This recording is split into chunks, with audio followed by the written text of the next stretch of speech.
question I get asked the most. Whenever I talk about, hey, I work in games and I work in music, a lot of questions come up. So where do you start your process? Like you have a game, and where do you begin?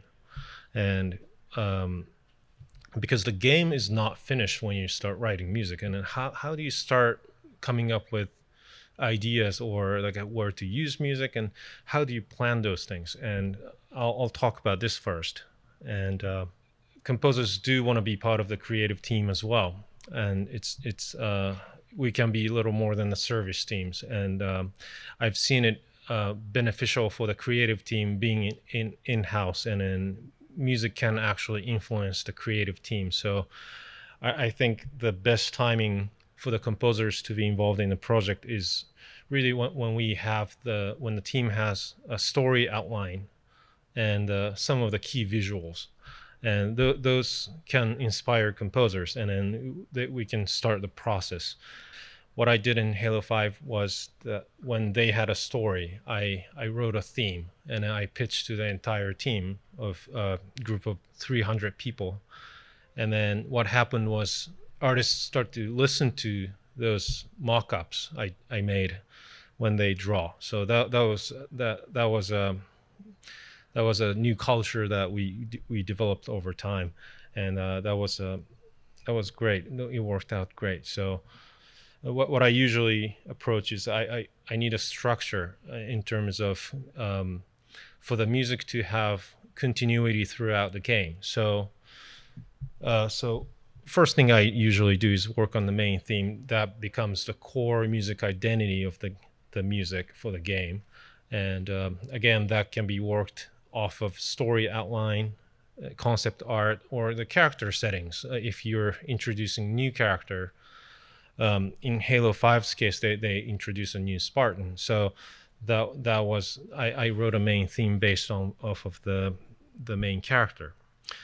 For Halo 5's specific case, I came up with a song form that, okay, for the general battle pieces, we need a piece that has the intro about 30 seconds long, and then a section that's about a minute or two, that's a loopable section, and then followed by a very short, maybe 16 bars, maybe 10 seconds, 15 seconds interlude section where you can just loop and at the low key, and then B section comes in, that's another looping section, and then big long ending. So it's easy to make it short.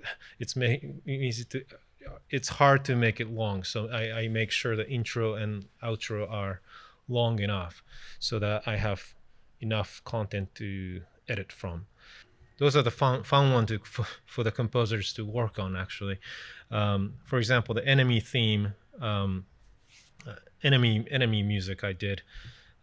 There's one boss that keeps appearing in Halo 5 called Warden Eternal, and I did a cutscene music and in-game battle music, and then, so those don't use the main motif, and then it's better when it sounds very different. And here's what it sounds like.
So that was the introduction cinematic music. And then So with that in mind, like once the production goes on, like you start building a music list, and I'll show you the actual music list from Halo 5. It's a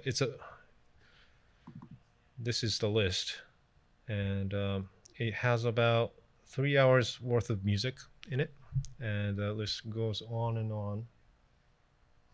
This is so each line is the individual music pieces, and it some of them are really short, 15 seconds ones, and then some of them are longer ones, like 8-minute ones. So what I do is this becomes the reference point for the producers and the music production team. So when producer comes to me, hey, like where are you with the writing, like, and I can look at this list and say, oh, okay, I'm 57% complete.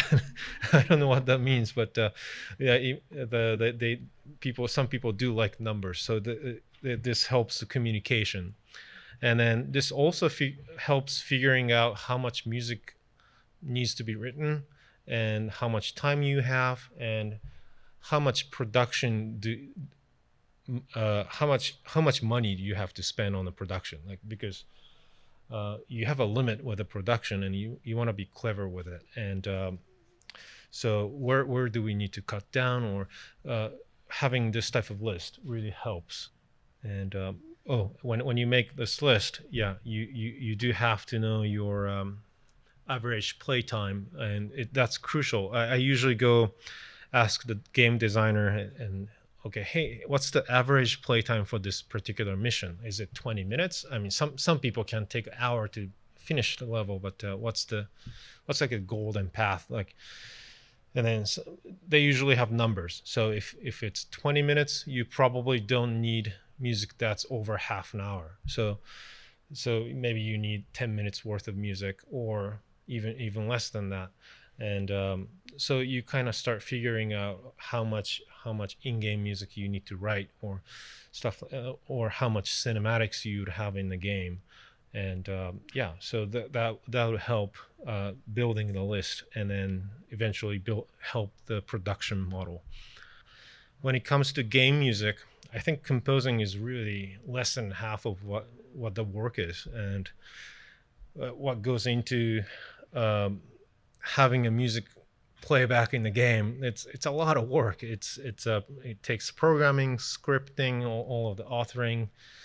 It got a lot easier when I started, but than when I started. But still, you do have to have some sort of programming knowledge, and then not just the composition knowledge. And actually, I learned this by pretty difficult mistake I made during the Halo 4, that I was being my own music implementer, and then it's hard to believe, but I crashed the game one day by having a wrong implementation of music.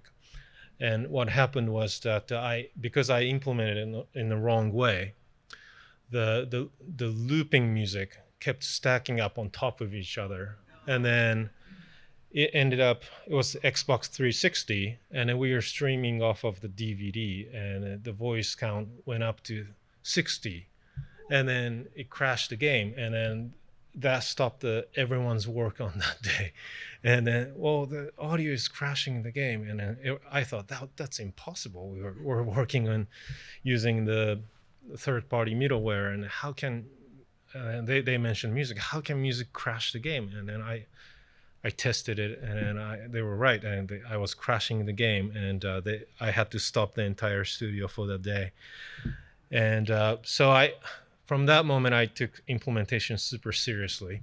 And, okay, this is one person's full-time job. I just can't do it. Okay, I know Wise, or I know audio middleware, I can implement. I won't say that anymore. So what I ended up doing was hiring the dedicated music implementer person. But yeah, it was a lot of collaboration during the process, and yeah, when we plan ahead, this sort of things will be really possible. So yeah, the editing is really beneficial.